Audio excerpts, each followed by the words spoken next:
Hey everyone, welcome to another edition of PowerCore Productions and Podcastings. I am your host, Jerron Harrington, back to hit you another video. And today we are going to be continuing Naruto Ultimate Ninja Storm Part 4, based on the Heroes of the Morphing Grid series. But first, as always, if you're a fan of today's video and everything else that we have to offer, then please don't forget to like, comment, subscribe, share, and hit that bell for post notifications so you can stay up to date on everything that is PowerCore Productions and Podcastings that has to come out now and in the future. As we continue this series in the Heroes of the Morphing Grid franchise, we follow now as the Ninja Storm Rangers seem to be making great progress within the ninja world. Unlike in the original timeline, more of the Jinchuriki have been saved from the clutches of the Akatsuki, and it seems as though victory will be near in sight. However, how will the Rangers respond when the Akatsuki begin to make their counter moves? Will they be able to handle the trials that are ahead? And what will the fate of the ninja world be when war is brought to their doorsteps? For all this and more, stay tuned as we now continue Naruto Ultimate Ninja Storm Part 4, based on the Heroes of the Morphing Grid series. As always, sit back, relax, and enjoy the show.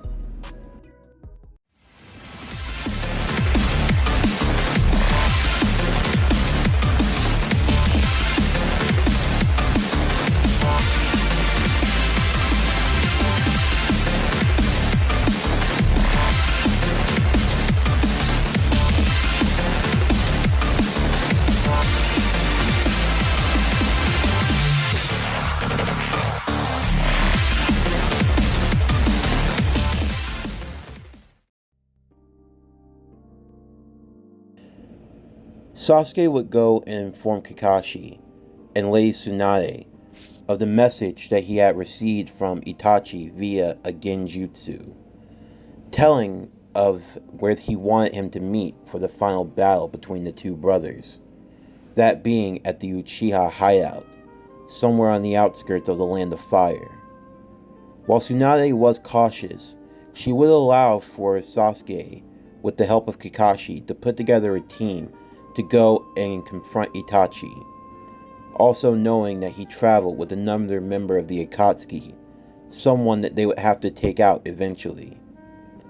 As such, a team was formed of the original Team 7, that being of Naruto, Sasuke, Kakashi, and Sakura, along with Team 8, Hinata, Kiba, and Shino, but accompanying them would also be Yamato, filling in as their Jonin captain, since Kurenai was expected to give birth at any moment, and Asuma had taken some time to be with her, and to be there for the birth of his child. As the team would set out, Sasuke would reiterate that only he would go to face Itachi, knowing that this was something that he needed to do. While a few others wanted to give pushback, Naruto would place his hand on Sasuke's shoulder, telling him that he understood that this was something that he needed to do, and as such, they would support him. However, if things looked like it was getting out of hand, and it looked like he really did need help, Naruto wouldn't hesitate to join him, regardless of his wishes. Sasuke would just call Naruto a loser as he smirked, before giving him a fist bump as they eventually made their way.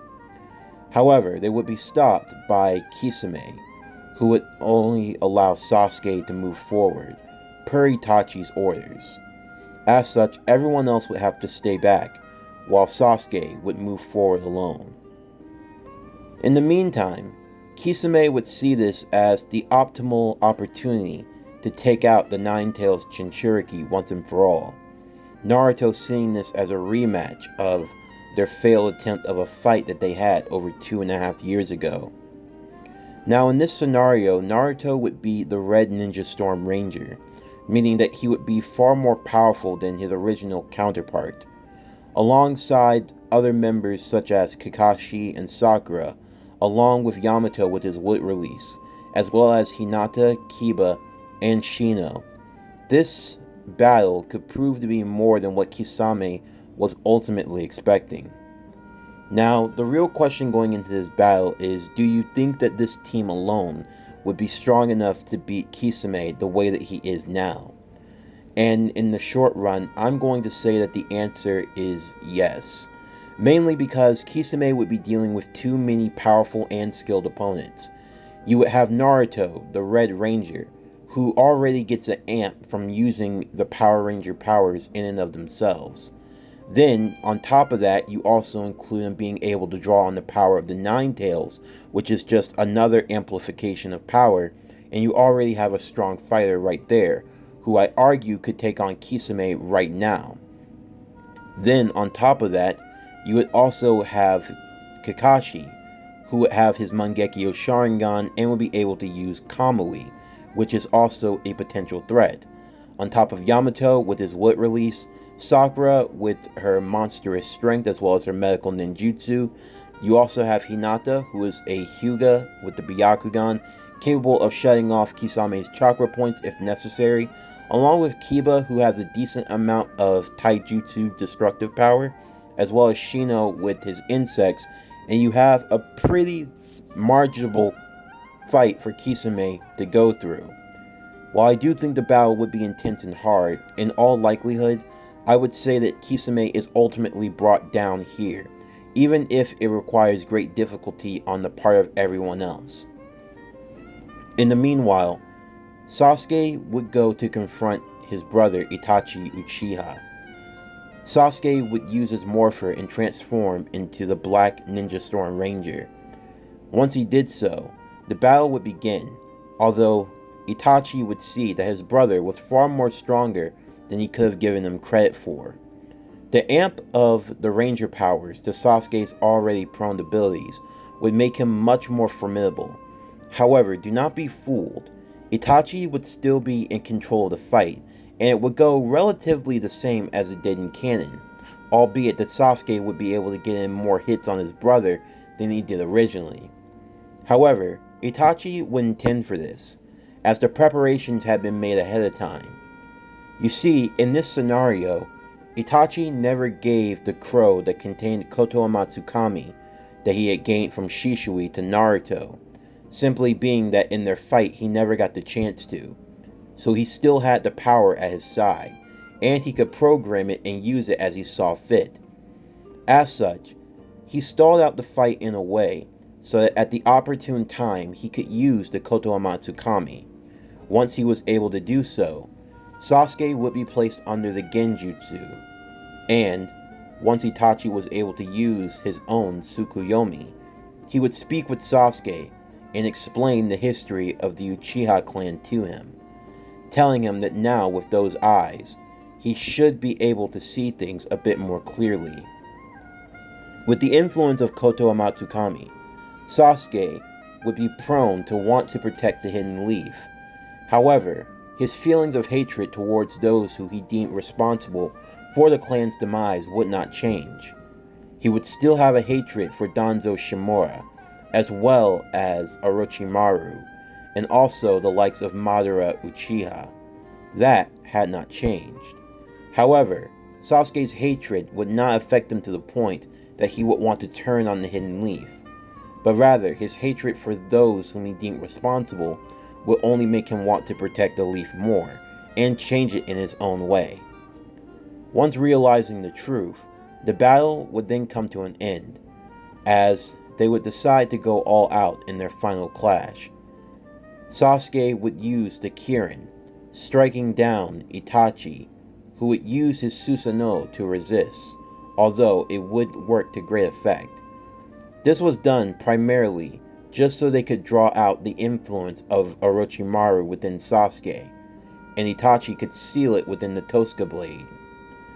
Upon doing so, Itachi would then fall to his death, and Sasuke would collect his brother's body before leaving and making his way back to his comrades, who, after having their own great ordeal of battle, would have managed to bring down Kisame Hoshigaki. With 2 more members of the Akatsuki now defeated, the group would make their way back to Konoha.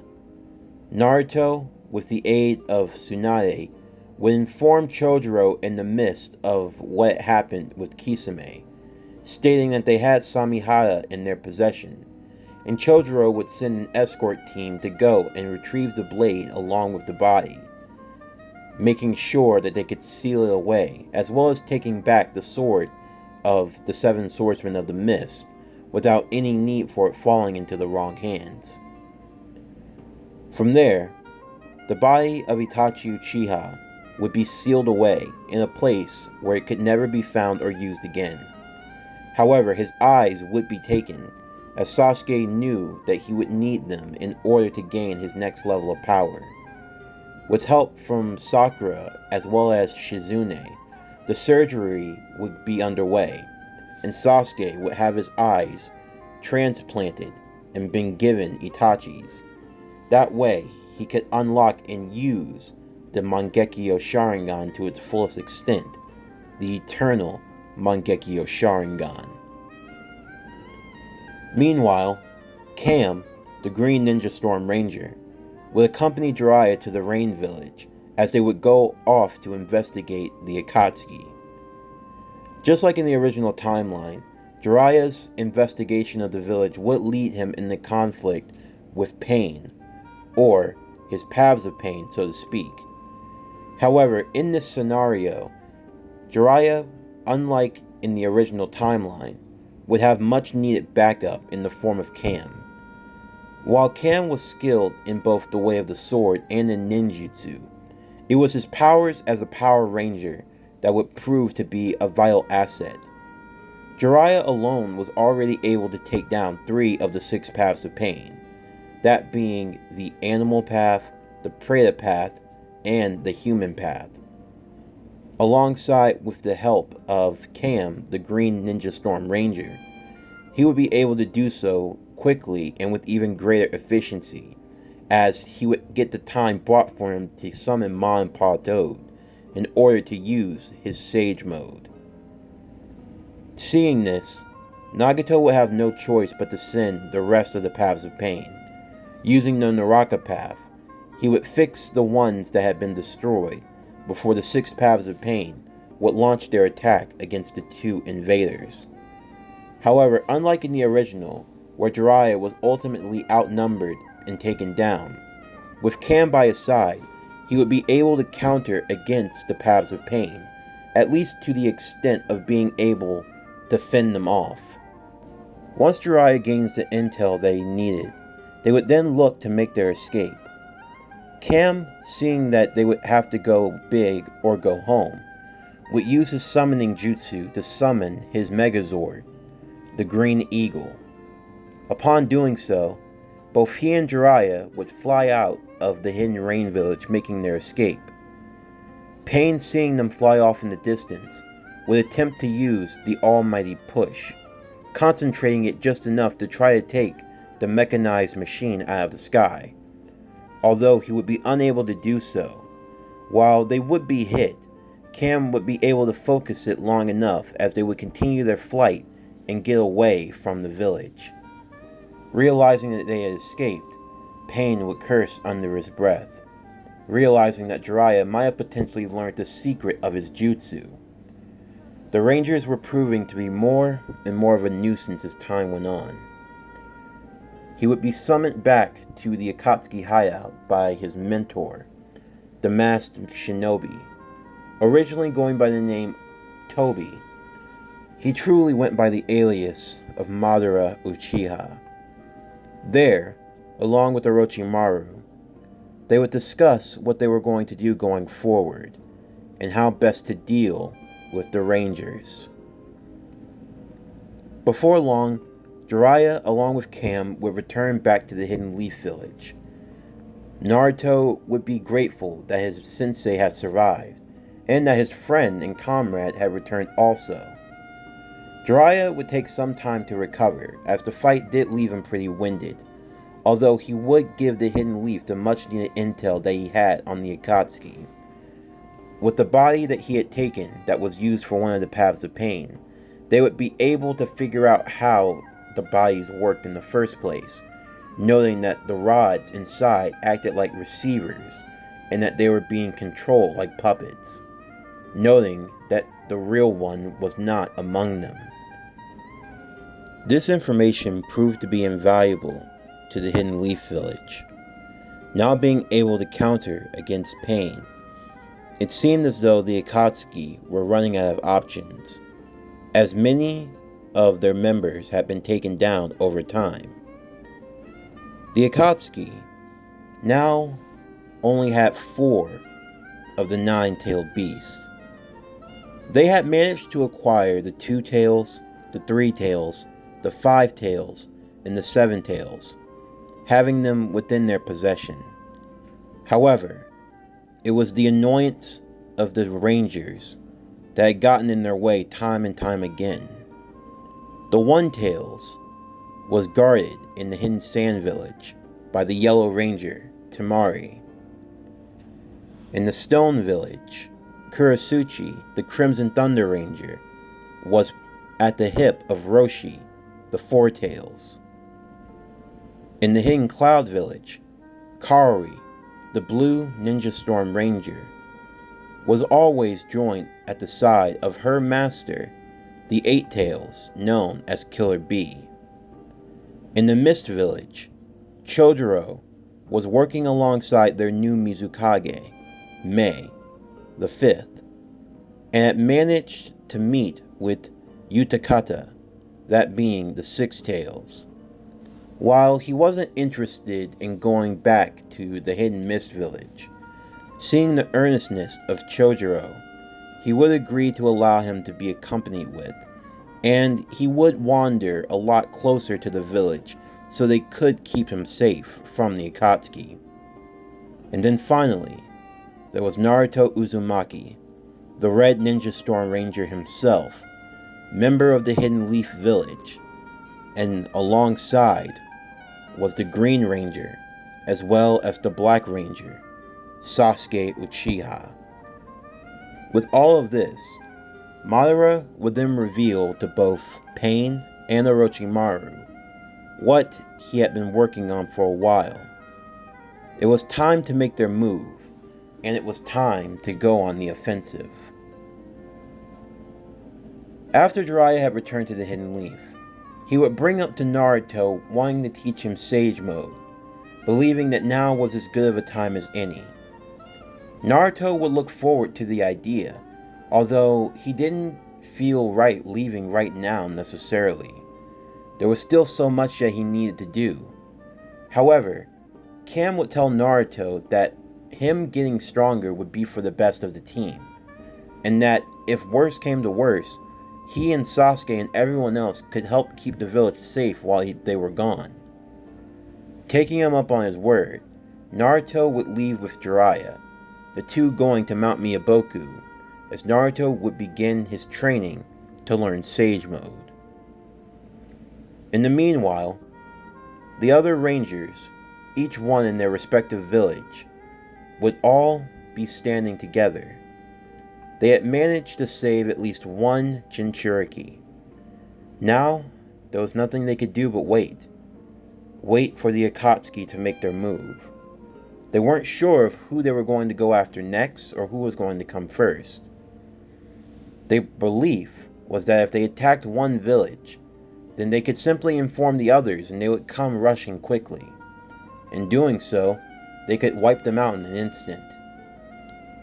However, on one day in particular, they would be in for a rude awakening. On the outskirts of each of the 5 great villages, a summoning jutsu occurs, and coffins begin to appear from underground.